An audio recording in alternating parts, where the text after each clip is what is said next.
La démarche Tilai est une démarche centrée sur les personnes et qui vise à établir un pont entre l'autonomie de l'individu et ses responsabilités vis-à-vis de sa communauté.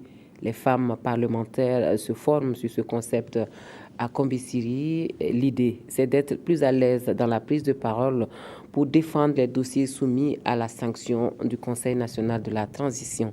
Des précisions avec Nathalie Sawadogo Nabaloum. Une vingtaine de participants prennent part à l'atelier de formation des femmes députées du CNT, le Conseil national de la transition à la démarche Tilai. La démarche Tilai, qui signifie coûte que coûte en langue morée, dans ses fondements fait ressortir deux dimensions indissociables. Il n'y a pas d'histoire collective sans histoire individuelle, ni d'histoire individuelle sans histoire collective.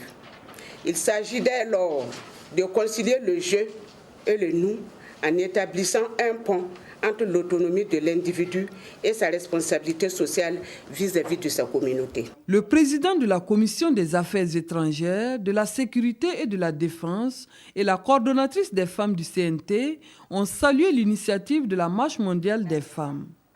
Action nationale du Burkina Faso qui s'est fixé comme objectif la lutte pour la réduction de la pauvreté féminine et la promotion d'une paix durable. C'est vrai que c'est la première fois que nous allons faire la formation, mais pour ce que nous avons déjà entendu, nous sommes sûrs qu'au sortir de cette formation, nous serons plus outillés pour mener correctement les débats, tant au niveau des commissions qu'au niveau de l'hémicycle. Nous attendons que les femmes parlementaires puissent s'exprimer librement et vaillamment au niveau des débats pour exprimer leurs positions et faire comprendre leurs positions au niveau des séances, au niveau du CNT.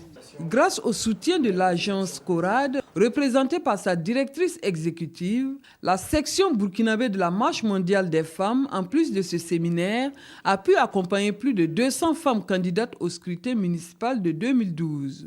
Elle prévoit d'autres ateliers de renforcement des compétences d'acteurs qui œuvrent à l'atteinte des objectifs de structures comme le Conseil national de la transition.